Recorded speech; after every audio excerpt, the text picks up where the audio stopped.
Olá a todos, meu nome é Leonardo Barros e eu sou ministro de música aqui no Texas e sou ministro de música, fui ministro de música no Brasil por muitos anos. Sou casado com a Claudiane e nós temos 3 filhos, Letícia, Daniel e Lucas. E nós hoje servimos em uma igreja aqui no Texas, uma igreja localizada na área central do Texas, umas 2 horas indo para o sul de Dallas. E nós já estamos aqui há 5 anos, vamos completar em setembro 5 anos.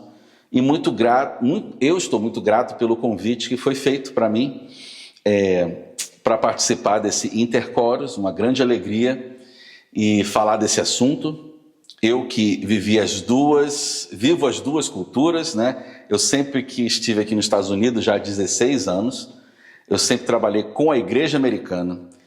Trabalhei em igreja americana bem rural, trabalhei em igreja onde a cidade tinha 1000 habitantes, trabalhei em cidade grande como Chicago, num outro tipo de contexto, e voltei para o Texas, que é uma grande influência das igrejas batistas, né, que a gente conhece. Vários missionários foram do Texas, né? Então aqui eu queria agora começar a agradecer primeiro Luiz Armando aí pelo convite que me foi feito, muito obrigado por participar. Gostaria de estar presente com vocês, mas nós vamos gravar esse vídeo e espero que a gente consiga fazer algumas atividades aqui, o texto seja bom, para que vocês, eu não sei que horas vai ser essa palestra, mas que vocês não tirem aquele cochilinho, né, que a gente precisa de vez em quando nas palestras, mas a gente vai ficar bem e a gente vai falar. Mas eu queria começar dessa forma, eu queria que você fechasse o olho, não para tirar um cochilo agora, mas que você imaginasse um coro de pé dentro da igreja, cantando um hino a 4 vozes, com aquela sonoridade bonita de soprano, contralto, tenor e baixo, e de um hino que você conhece, que a gente parece que a gente nasceu cantando o hino. Agora eu queria que você trocasse a cena e você pensasse num grupo vocal contemporâneo, num vídeo no YouTube, com microfones, luzes, arranjo atual, milhões de visualizações. Parece que hoje nós temos 2 mundos diferentes. Um mundo lá do passado, um mundo agora do presente, parece que eles nunca vão se juntar, mas esses 2 mundos, eles estão cantando e contando a mesma história. E é essa história que nós vamos ver hoje aqui, trabalhar com vocês. Então, nosso tema é a influência internacional da música coral evangélica brasileira, e eu coloquei, do inário ao coral digital.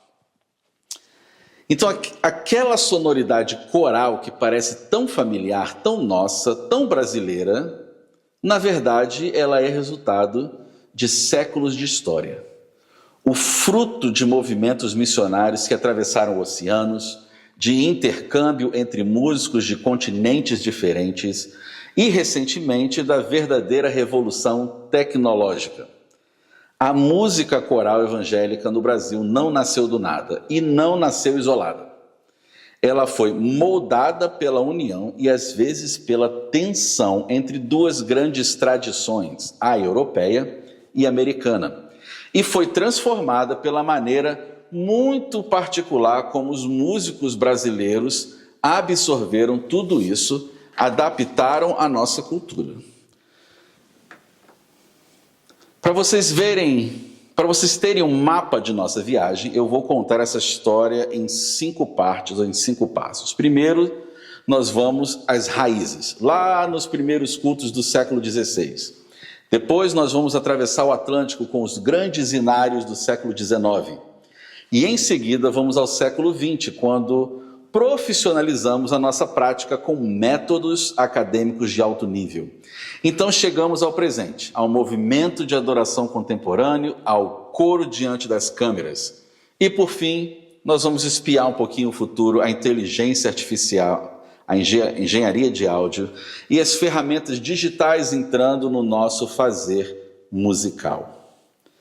E eu quero abrir essa viagem com essa ideia que resume muito bem como tudo começou. As primeiras manifestações do canto evangélico em terras brasileiras não foram um movimento nascido aqui, mas sim o transplante temporário de uma tradição já consolidada na Europa reformada. Os huguenotes franceses trouxeram na bagagem a herança de Calvino e o saltério de Genebra, fazendo ecoar na Baía de Guanabara a solenidade e a pureza do canto congregacional, em nossa própria língua, muito antes de existir aqui qualquer estrutura musical organizada. O nosso objetivo, então, não é decorar nenhuma lista aqui de datas, eu não vou fazer nenhum teste com vocês, é entender de onde vem essa música, quais são os seus pilares e, principalmente, como você, regente, cantor, compositor ou estudante, pode usar essa herança para construir o futuro da nossa música vocal das nossas igrejas. Então, nós vamos contar como isso é pelas raízes. A primeira parte que eu quero aqui deixar com vocês é as raízes históricas e matrizes internacionais. Então, vamos lá. Para entendermos como tudo isso começou, nós precisamos voltar o nosso relógio aí por uns 400 anos. E quando estudamos a história da música sacra no Brasil de forma séria, há um nome que funciona como nosso norte, como nossa bússola, a pesquisadora Henriqueta Rosa Fernandes Braga. Ela foi uma das pioneiras a tratar esse assunto com um rigor de pesquisa, e a obra dela, Música Sacra Evangélica no Brasil, é uma referência fundamental até hoje. Henriqueta documenta com muita clareza que o primeiro contato do Brasil com a música protestante aconteceu por duas entradas, por duas portas de entrada, por dois séculos diferentes. Os franceses no século XVI e os holandeses no século XVII. Então vamos lá. A primeira porta aconteceu em 10 de março de 1557, na Baía de Guanabara, no episódio que ficou conhecido como França Antártica. Aconteceu o primeiro culto protestante de toda a América. Quem o realizou foram missionários huguenotes, ou seja, protestantes franceses, enviados pelo próprio João Calvino de Genebra, e os registros apontam que ali se cantou o Salmo 5, tirado do Saltério de Genebra. Imagine a cena, o som da reforma europeia ecoando pela primeira vez sobre as águas da Guanabara. Já a segunda porta foi em 1630 e 1654. Os holandeses se estabeleceram em Pernambuco, sob o governo de Maurício de Nassau. Eles trouxeram a liturgia da Igreja Reformada Holandesa e cantaram esses mesmos salmos, mas agora na língua deles.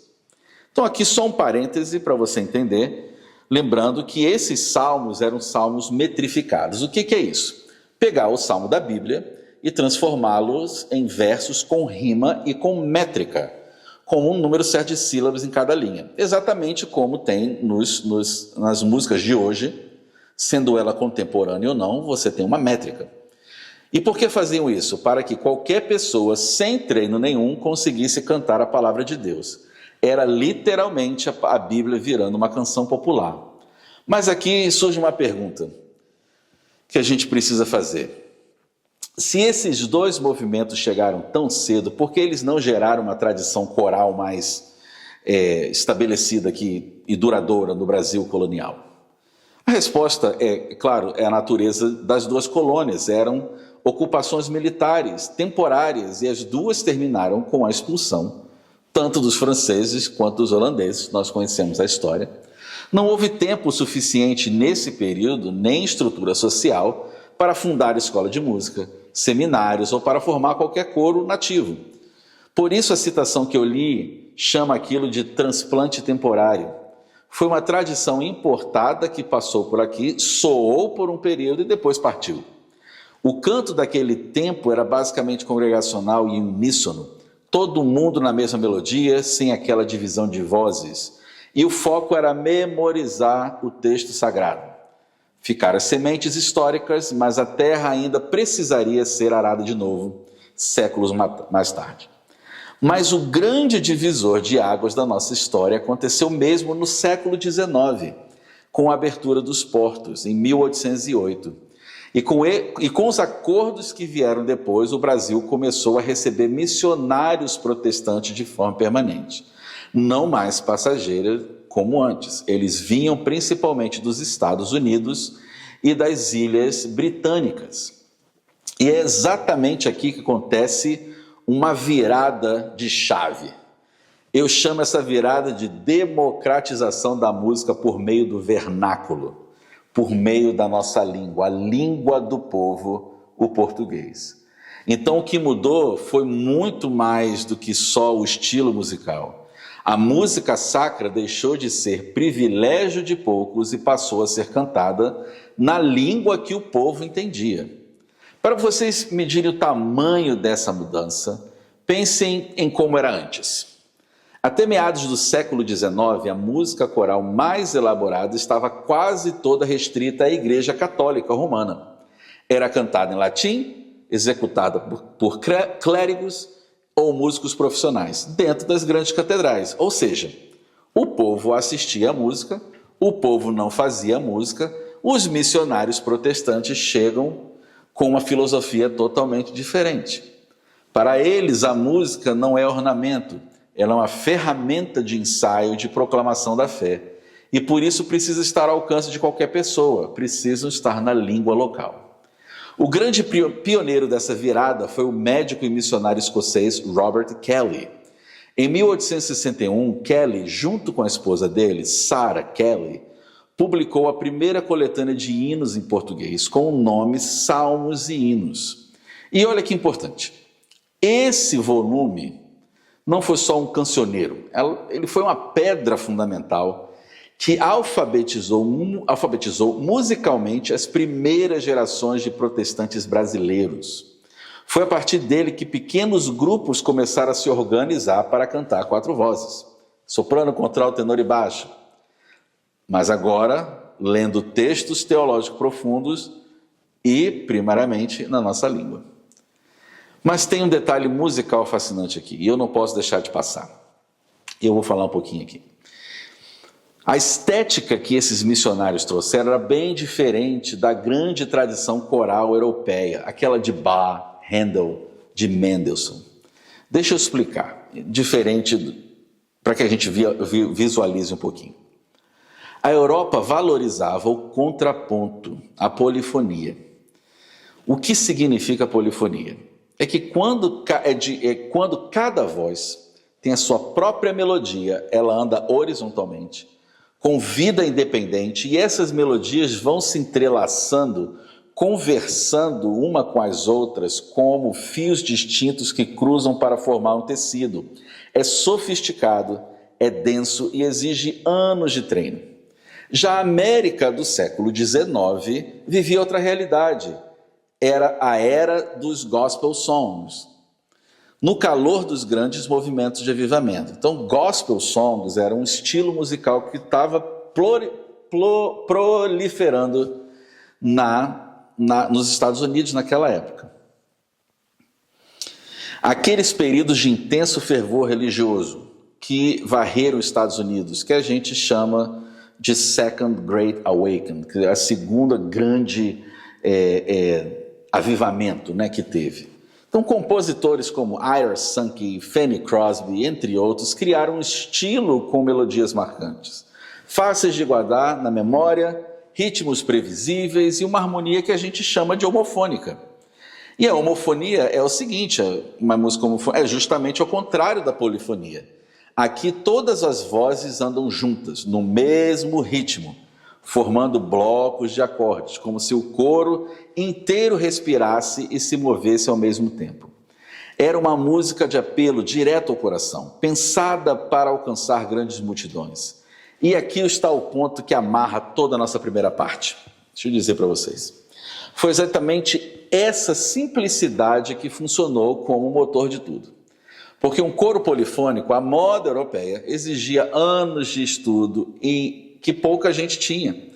Mas aquele estilo americano, com blocos mais direto, permitia que as pessoas comuns, sem nenhuma formação acadêmica e poucos meses de ensaio, se organizassem e formassem os primeiros corais evangélicos. E foi assim que esses coros começaram a brotar, primeiro nas capitais, depois se espalhando aí pelo interior do Brasil. Então guardem bem essa tensão entre os dois mundos, a sofisticação europeia de um lado, a acessibilidade americana do outro, porque é exatamente essa tensão que vai nascer a identidade da nossa música coral. E é para o século XX, o século em que os brasileiros pegam essas duas heranças e começam a criar algo verdadeiramente próprio, que a gente vai ver agora. Nessa segunda parte, eu vou falar sobre a formalização acadêmica e as técnicas de regência. Só um parênteses aqui, se você vê que eu estou fazendo assim, parece que eu estou trocando, que eu gravei vídeos em bloco, e é isso mesmo, porque eu queria depois dividir esses blocos para não ficar um vídeo grande, depois que eu posso acessar no YouTube, mas também a minha câmera ela não grava muito tempo, ela não grava vídeos muito longos, então eu tenho que fazer de pouquinho em pouquinho, senão vai cortar no meio do caminho. Então vamos voltar aqui. Se o século XIX foi o tempo de plantar a semente e espalhá-la pelo país, o século XX foi o tempo de lapidar, de refinar, de levar a sério. Foi o momento em que a nossa música coral deixou de ser apenas entusiasmo e ganhou método, ganhou técnica e formação acadêmica. E é simplesmente impossível contar essa história sem reverenciar ou sem a gente comentar o maestro João Wilson Faustini. Faustini é o grande elo entre a academia musical norte-americana e a prática das igrejas aqui no Brasil. Ele se formou pelo Westminster Choir College em Princeton, uma instituição reconhecida mundialmente justamente pela excelência no preparo de coros. E quando voltou ao Brasil, Faustini não voltou de mãos vazias. Ele trouxe um rigor técnico, editorial e pedagógico que até então simplesmente não existia no meio protestante nacional. Deixa eu traduzir o que significou na prática. Através do seminário de música que foram criados, que eles foram abertos, e Faustini formou uma geração inteira de regentes. E ele traduziu e editou centenas de peças corais, antemas, motetos, cantatas. Não se prendam com esses nomes, são basicamente diferentes tipos de obras escritas para coro, uma mais curtas, outras maiores, muito mais elaborado. O ponto é que ele colocou um repertório de altíssimo nível nas mãos dos coros das igrejas locais. E, acima de tudo, Faustini provou uma verdade que vale para todos nós, do regente formado ao voluntário do coral. Deixa eu falar o que ele pensava. Devoção e excelência técnica não brigam entre si, elas caminham de mão dadas. Cantar bem é também uma forma de adorar com seriedade. E uma das maiores contribuições dessa linguagem de ensino que o Faustini ajudou a difundir no Brasil foi a aplicação prática dos métodos de ensino de um gigante, Robert Shaw, considerado um dos maiores regentes corais de toda a história da música ocidental. Se você tiver curiosidade, você que é regente, procure sobre ele. Se você não conhece, você nunca ouviu, vale a pena, tem vários vídeos. Eu acho que, se não me falha a memória, ele morreu há 3 anos atrás. Vale a pena você pesquisar um pouquinho sobre ele. O que Robert fez de tão genial? Ele criou praticamente estratégias quase que matemáticas, mecânicas, para resolver os 2 maiores problemas de qualquer coro no mundo, seja amador, seja profissional. Anota esses 2 inimigos que nós temos, porque vocês conhecem bem nos ensaios. Número 1, a imprecisão rítmica. Quando o coro não entra junto e não termina junto. E número 2, a falta de homogeneidade no timbre. Quando o coro não soa como uma só voz, mas como um monte de vozes diferentes, empilhadas. Vocês já ouviram um coro assim? Que você consegue identificar as vozes de cada um? Pois é, essa homogeneidade que o Robert, ele foi muito, e ele é muito persistente foi muito persistente nessa técnica. Vamos falar um pouquinho de cada um desses. Primeiro, ele chamou de count singing, que na realidade é o canto contado. Então, a primeira ferramenta de Shaw é o que ele chamou de o canto contado. A ideia por trás dela é uma observação muito sábia sobre como o nosso cérebro funciona. Pensem aqui comigo. Principalmente os homens.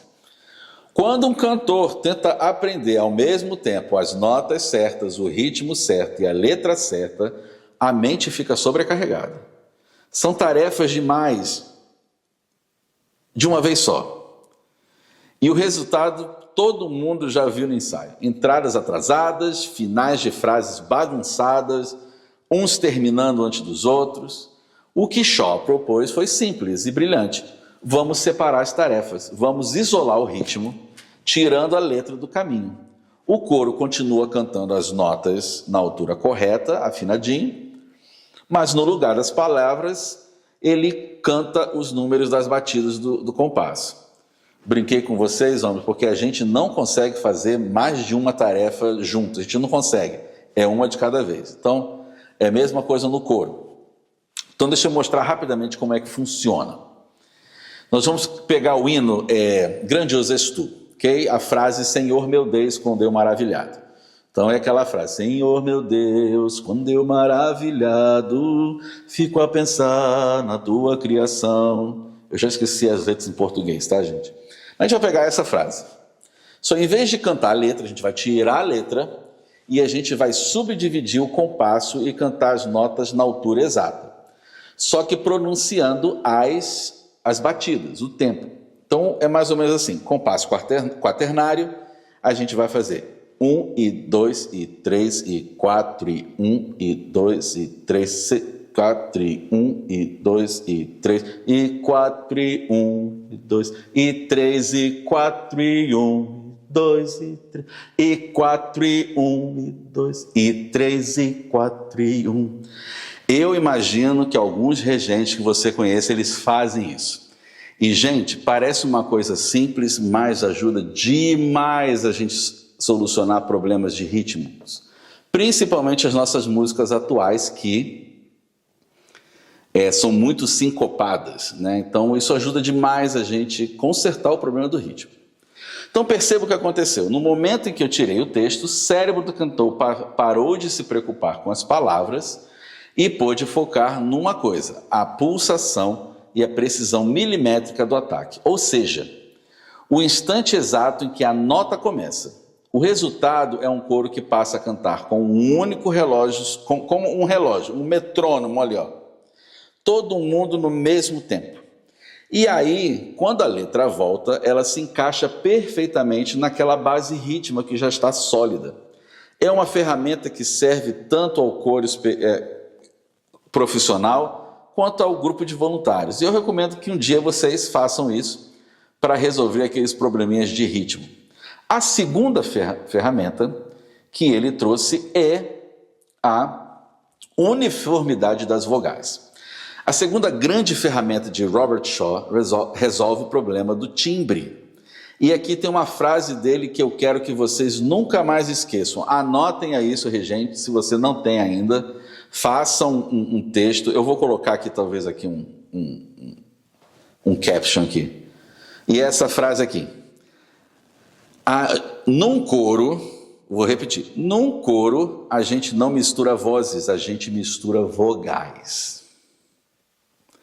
Vou explicar isso de um jeito que vocês entendem. Imaginem 10 sopranos. Desculpa aí, sopranos, mas vou usar vocês como cobaia. Imaginem 10 sopranos cantando a palavra glória. Se 3 delas abrem o O mais horizontal, O esticado, 2 cantam com o O mais lá dentro, O mais fechado, e as outras 5 fazem cada uma do seu jeito. O que é que acontece? O timbre do naipe se desmancha, o som fica embolado e pior, a afinação começa a oscilar, a não ser a mesma afinação, e é real. Mesmo que cada um esteja assim cantando sozinho, cantando a nota certa, parece que a gente está desafinado. O vilão muitas vezes não é a nota errada, é a vogal desalinhada. A solução de Shaw é padronizar o formato da boca. E eu sei que isso pode soar técnico, mas então vamos ao concreto. Todos os cantores precisam produzir cada vogal com o mesmo desenho por dentro. O O, por exemplo, deve ser a mesma abertura, uma abertura mais vertical, mais em pé do que horizontal, para todos do naipe. Já o I, que é uma vogal meio traiçoeira, precisa manter o espaço lá no fundo, na garganta, bem alto e aberto. senão ele fica estridente, apertado, e aquele som que machuca o ouvido. A regra de ouro é essa: não é cada um cantando a sua vogal, é um naipe inteiro desenhando a mesma vogal com a mesma boca por dentro. Quando isso acontece, 10 vozes deixam de ser 10 e passam a soar como uma só, encorpada e afinada. E repare numa coisa linda: nenhuma dessas duas ferramentas exige que o cantor seja um gênio da música. Elas exigem método, e método é algo que qualquer coro em qualquer igreja pode aplicar. Essa é uma outra influência que a gente tem que deixar aqui claro em relação ao coro das igrejas. O método tem ajudado, foi trazido e a gente absorveu isso. Agora, enquanto essa revolução técnica acontecia no terreno da regência, algo igualmente importante acontecia na base, no dia a dia das igrejas: a consolidação dos grandes inários. 2 deles merecem destaque: o nosso amado cantor cristão, publicado em 1891, e o inário evangélico. E eu gosto de descrever essas obras de um jeito que talvez surpreenda vocês. Na prática, esses inários funcionaram como grandes conservatórios populares no Brasil.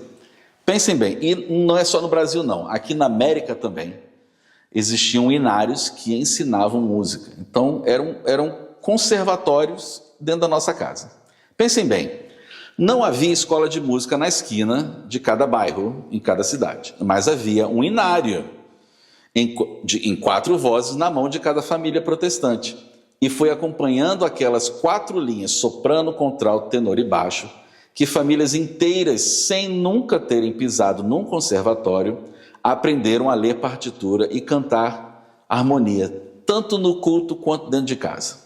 Quem aqui não aprendeu a cantar hino, ainda não sabendo ler, mas aprendeu com os avós cantando e cantando em vozes? E isso teve um efeito que vai muito além da igreja. A maneira como as vozes se conduziam dentro desses inários, o caminho que cada voz percorre de um acorde para o outro, o jeito como as frases descansam e se resolvem, aquilo que os músicos chamam de cadência. Tudo isso moldou o próprio ouvido do povo brasileiro, acostumou a nossa audição com as resoluções clássicas, com aquela sensação de chegar em casa no fim da frase. Sem perceber, gerações inteiras de brasileiros foram alfabetizados musicalmente cantando o hino na igreja. Mas o que acontece quando toda essa tradição, construída ao longo de séculos, encontra os microfones, as transmissões ao vivo e a música contemporânea? Essa é a nossa parte 3 do nosso tempo aqui. Mas agora, o que acontece quando toda essa tradição, construída ao longo dos séculos, encontra os microfones e as transmissões ao vivo e a música contemporânea? É o que a gente vai ver agora. Nessa terceira parte, nós vamos falar praticamente do cenário atual da tradição do movimento worship, que é o movimento que vocês chamam. Acho muito interessante esse vocabulário, porque o worship, para a gente aqui nos Estados Unidos, ele tem um outro significado. Mas eu entendo, a gente vai chamar movimento worship. Então, deixa eu continuar aqui com o nosso cenário. Nas últimas décadas do século XX e no início do século XXI, aquela formação acústica apoiada no órgão e no piano abriu espaço para a eletrificação e para o chamado movimento worship, adoração contemporânea. Aqui nos Estados Unidos a gente chamou de música cristã contemporânea, que foi justamente na mesma época. Mas eu quero destacar uma coisa que é uma marca registrada do Brasil, e vocês vão concordar um pouquinho comigo.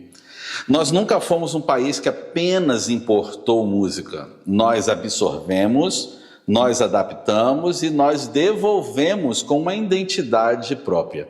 E quem fez esse grande pontapé com muito mais clareza no século XX foi um grupo específico, e eu falo dos Vencedores por Cristo.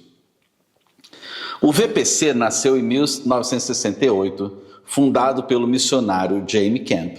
No início, eles faziam o caminho mais natural, como foi feito antes.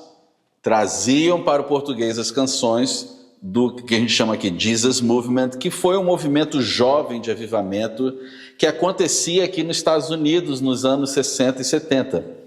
Mas o grande salto veio em 1977 com o disco De Vento e Popa. Quem ouviu bastante esse disco aí, o LP? Eu ouvi um bocado na minha vida.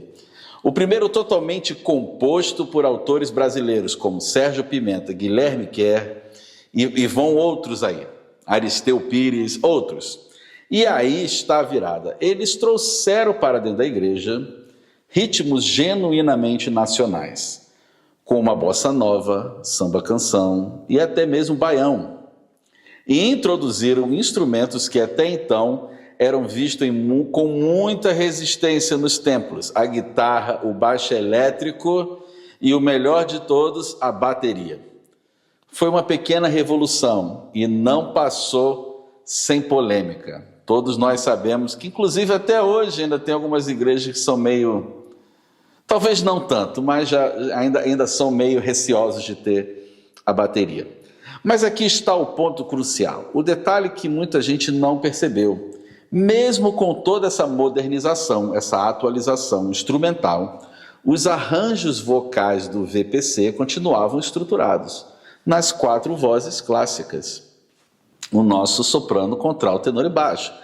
Ela apenas trocou de roupa. Essa ideia que veio, essa novidade, ela trocou de roupa, mas a essência vocal ainda continuou com muita base coral a 4 vozes. Então, por baixo da guitarra e da bateria, continuava batendo aquele coração desenvolvido para o coro, a 4 vozes. E foi por isso que, quando a grande onda global de adoração contemporânea chegou ao Brasil, isso aí no final dos anos 90, né? Nós tivemos várias coisas nos anos 90, mas nos anos 2000 para frente o negócio realmente foi um desenvolvimento grande. Então, quando essa grande onda global de adoração contemporânea chegou ao Brasil, através, eu chamo eles de coletivos, como a Hillsong, a Bethel e o próprio City Light e outros grupos, Maverick City, ela encontrou um solo que já tinha sido arado e o terreno estava pronto. A gente não pode esquecer também da influência do Maranatha Music, que foi grande influência, até hoje ainda é uma influência nas igrejas. Então isso tudo veio influenciando. Eu vejo assim, a nossa música brasileira, ela tem muita influência, principalmente assim dos anos 90 para cá, da Maranatha Music. Então a gente também tem esse lado aí. Agora, para a música coral de hoje, esse movimento mudou profundamente o modelo de apresentação. O coro deixou de conduzir a música sozinho no centro do palco e passou a cantar inserido numa malha sonora densa, cercado por guitarras, por baterias pesadas, por click tracks nos fones, que são aquelas marcações de tempo que o cantor ouve no ouvido para não sair do compasso. Eu uso demais aqui na igreja. E por camadas de aqueles pads e sintéticos, aquelas coisas. Aquele colchão de som suave que preenche o ambiente. O coro deixou de ser o prédio inteiro e virou um apartamento. O coro deixou de ser o Sol em uma galáxia e passou a ser um dos planetas ali. E isso mudou até a fisiologia da voz. Ou seja, o jeito que a gente canta. Então a estética coral, influenciada por isso, clássica, que a gente foi influenciado, valorizava a voz que a gente chama voz de cabeça. Um som mais leve, com vibrato controlado, todo voltado para o que a gente chama de blend, aquela fusão perfeita em que as vozes se misturam. Já o estilo contemporâneo se apoia em 2 técnicas, eu vou dizer assim, diferentes. O belting e o speech level singing. Então eu vou falar um pouquinho mais sobre isso. O speech level sing é literalmente cantar com a naturalidade da voz falada, usando mais a voz de peito, o chamado registro misto. O resultado é um timbre mais direto, mais brilhante, mais firme, bem diferente da delicadeza do coral antigo. Nenhum é melhor que o outro. Vamos colocar não critico o novo e não critico o antigo. Então, nenhum deles é melhor que o outro, mas eles são ferramentas para contextos diferentes. E o regente de hoje precisa transitar entre os dois mundos. Fica muito difícil você cantar com a voz de cabeça uma música talvez do Hillsong ali, com bastante vibrato, assim como é difícil você cantar um antema coral cantando com a voz de peito. O estilo não vai funcionar muito bem. E esse speech level singing é mais ou menos aquela voz assim que é cheia de ar, que a gente canta, e aí você vê nas músicas que não tem muita melodia, ela fica ali muito parada numa coisa. Eu acho que aquela música, eu não vou me lembrar agora, mas não sei se é A Bondade de Deus, tem um trecho assim, tem umas outras músicas que na realidade usa mais esse speech level singing. E é por isso que o regente do século XXI, olha como essa influência que vem de fora vai transformando a nossa cultura e o que a gente passa. E é por isso que o regente do século XXI precisou se reinventar e passar a atuar também como um produtor musical. Hoje nós usamos os chamados DAWs, que são as estações de trabalho de áudio digital, programas como o Logic Pro, o Pro Tools. Com elas a gente cria o que a gente chama as guias de estudo, que a gente chama de kit de ensaio e que aqui a gente chama de practice tracks. E hoje tem se tornado muito útil em nossas igrejas. Falo isso porque eu participo de alguns grupos e aí eu só vejo assim, alguém tem um kit de ensaio disso, alguém tem um kit de ensaio disso, alguém tem isso, e isso ajuda demais hoje em dia. Então vejam só como isso transforma ensaio, esse é o ponto. Em vez de gastar 1 hora repetindo a mesma frase ao piano para um único naipe, enquanto os outros esperam entediados, aquele tenor que não canta direito, aquele grupo de tenor que você passa 10 vezes e ele continua cantando a melodia. O regente, desculpa tenor, estou brincando, tá? Estou brincando aí. O regente exporta o áudio daquela voz isolada, e o que a gente chama aqui de stem, e manda direto para o celular do cantor. O cantor estuda em casa, no carro, no ônibus, e chega ao ensaio presencial já com a melodia memorizada. Bem, vou abrir um parênteses aqui. Se você é corista e você tem um regente que prepara tudo isso, e você não pratica, pense bem, muitas vezes o seu regente, ele teve que achar um espaço para criar esse negócio. E, gente, não é uma coisa muito simples não, tá? Não é uma coisa assim que você em 2 minutos você resolve. Então, toda vez que o seu regente mandar, estou dizendo aqui que é um puxão assim, não vou dizer que puxão de orelha, mas toda vez que o seu regente mandar um kit de ensaio para você faça o favor de estudar, porque houve um trabalho ali que foi feito. Então, honre o seu regente, o seu diretor de música, porque ele sabe o trabalho que faz. Mas deixa eu voltar aqui. E aí o que acontece com isso é que o tempo coletivo, que é precioso, fica livre para o que realmente importa, a interpretação, a dinâmica, a emoção, o alinhamento daquelas vogais que a gente acabou de estudar. O ambiente do coro se expandiu para muito além das 4 paredes da igreja e ficou móvel. Então essa influência, ela chegou de uma avassaladora, né?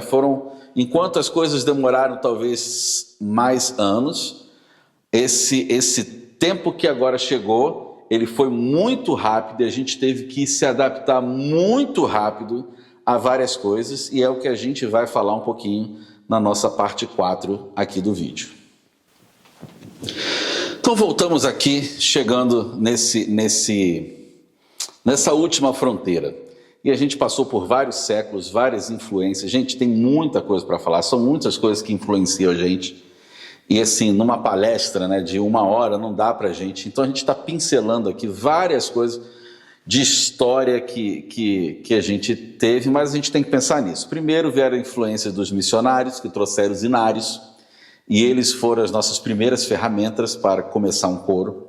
Depois desses coros que eles já se formaram aqui no Brasil, aqui no Brasil, a gente teve a questão acadêmica, né? As aberturas de seminários que estavam preparando as pessoas que eram chamadas para o trabalho na igreja, para que eles fossem capacitados, né? E a gente sabe, quem estudou no seminário, sabe que você era capacitado amplamente para várias coisas. E aí nós chegamos ao ponto também dessa onda, desse movimento worship, que chegou, e ele chegou com várias coisas. Ele não só chegou com as músicas, mas ele chegou com a tecnologia. Então o regente, ele teve que se adaptar para esse futuro. Ele deixou de ser somente aquele regente que bate o padrão, que faz ali o padrão musical, mas ele passou a ser um regente com muito mais funções para fazer com que a coisa funcione, né? Fora a tecnologia, né? A gente tem hoje a tecnologia que nos ajuda. E aí, falando de tecnologia, nós vamos falar sobre o futuro, a inteligência artificial, e eu coloquei alguma coisa chamada Music Engine. E agora a gente chega nessa última fronteira, a era da inteligência artificial aplicada à música vocal e à orquestração. A tecnologia deixou de ser apenas uma ferramenta de registro, de gravar o que já existia, o que já existe, e passou a atuar como uma verdadeira parceira de criação. E eu não estou falando de um futuro distante, da ficção científica. Eu, no meu dia de regente e de ministro de música, isso já é uma realidade. E eu uso as ferramentas da inteligência artificial, e eu imagino que muita gente dos que vocês aí estão ouvindo, vocês já estão usando a inteligência artificial. E note bem, a evolução da inteligência artificial, ela teve uma velocidade muito grande no último ano. Eu não estou falando nos últimos anos, estou falando no último ano, a quantidade de ferramentas que a gente pode usar. Então vamos aqui ver algumas coisas. No trabalho de pré-produção vocal, plataformas como Ace Studio, se você não conhece, eu vou colocar aqui o nome aqui embaixo aqui. Ace Studio mudaram o jogo. Através do que se chama de síntese dinâmica de voz, ou seja, vozes humanas geradas por computador, com som realista, e aí eu vou abrir um pouquinho. Na realidade, você grava essa voz, eles tratam a sua voz, e eles podem usar a sua voz. Eu, no Ace Studio, eu tenho minha voz lá gravada que eu posso usar. Usando um recurso chamado Choir Mode, o modo coral, você insere uma linha de notas no computador, digita o texto em português e o programa cria um coro virtual completo cantando aquilo. O regente consegue ajustar os timbres, a pressão do ar, o nível de voz de peito de cada naipe e ouvir como vai soar a afinação exata do coro antes mesmo de imprimir uma única partitura para o grupo real. Imagine o ganho, a gente escuta o arranjo pronto antes do primeiro ensaio. E fora isso, você pode separar as vozes. Se lembra do stem que a gente usava para separar? A gente usa isso, e é o que eu faço aqui hoje com o meu coro, porque eu consigo gravar o tenor e o baixo, mas eu não consigo gravar o soprano e o contralto. Então, muitas vezes eu uso esse software para me ajudar em algumas músicas que eu faço aqui. Já para o desenvolvimento inicial de ideias, para os primeiros esboços de estilo, aí nós temos uma ferramenta que está sendo bem conhecida, que é o Suno. Funciona como um espelho de alta velocidade. Então, através da inteligência artificial, o compositor consegue testar variações de gênero, de andamento, de timbres instrumentais em questão de segundos. E é um laboratório criativo.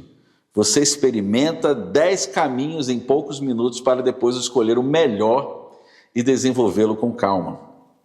Então, são duas ferramentas que eu uso aqui na igreja.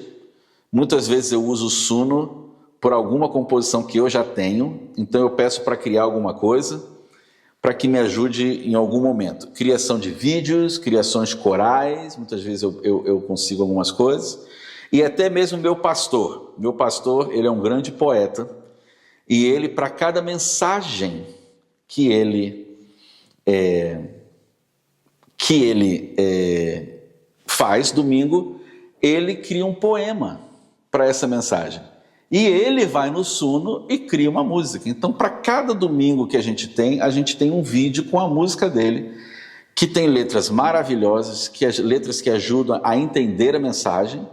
E a gente sabe que a música, ela tem esse potencial de ajudar na memorização e ajudar a gente para entender algumas coisas. Então, eu acho muito legal isso dele. E eu mostrei isso para ele, e eu acredito que ele está mais viciado do que eu. Mas aí eu chego a um ponto em que eu conto, que é o centro do meu trabalho aqui de pesquisa. A grande verdade é que na maioria das ferramentas comerciais de hoje foca na harmonia vertical, naqueles blocos de acordes de que a gente falou da primeira parte, lembram? A homofonia. Só que quem trabalha com música sacra, com música de concerto, sabe que a verdade e beleza da orquestração não está nos blocos. Ela está no movimento das linhas independentes, está na riqueza horizontal do contraponto. Aquele tecido de melodias que se entrelaçam à herança europeia que a gente reverenciou lá no passado.